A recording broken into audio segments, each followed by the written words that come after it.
OP road પાસે પંચમુખી હનુમાનજી મંદિરની આગળ જગદીશ પરસાણની સામે એક એક્ટિવા કાકાના સ્વિફ્ટ ડિઝાયર ગાડી ફૂલ રફતારથી આવતી કાર કાકાને ટક્કર મારી હતી।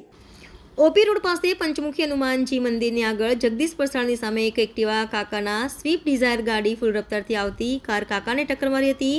કાકાના માથાના ભાગે ઈજા થતાં ખાનગી હોસ્પિટલ ખસેડવામાં આવ્યા હતા। ઘટના સ્થળે અકોટા પોલીસ ઘટના સ્થળે આવી પહોંચી હતી અને કાર ચાલકને પકડીને પોલીસ સ્ટેશન લઈ જવાયો।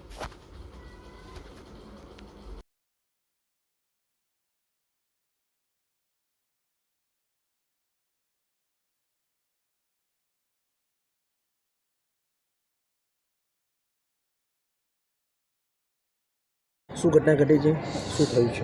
એકચ્યુઅલી મારી પર હમણાં ફોન આવ્યો કે તમારા માસાનો એક્સિડન્ટ થયો છે અને બેન્કર જે આપણે ઓલપાડ બેન્કર છે હોસ્પિટલ ત્યાં નજીકમાં કંઈ એક્સિડન્ટ થયો છે અને કોઈ સ્વિફ્ટ ગાડીવાળો રમફાટ ચલાવીને એ માસાને ઉડાયા છે અને એક્સિડન્ટમાં અમને એવું જાણવા મળ્યું છે કે એક્સપાયર થઈ ગયા છે, બરાબર।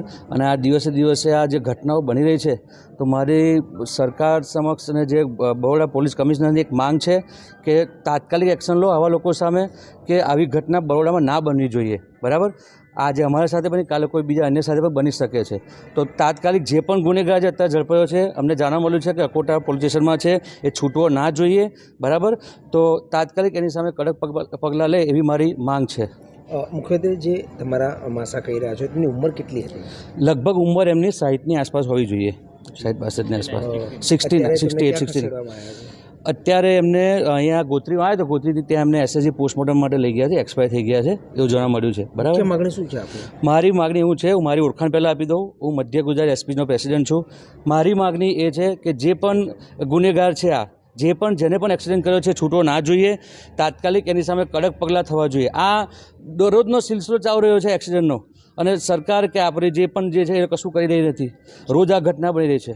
તો મારી એક વિનંતી છે કે તાત્કાલિક આ પગલાં લે અને જે પણ આરોપી છે છૂટવો ના જોઈએ કોઈ પણ સંજોગોમાં।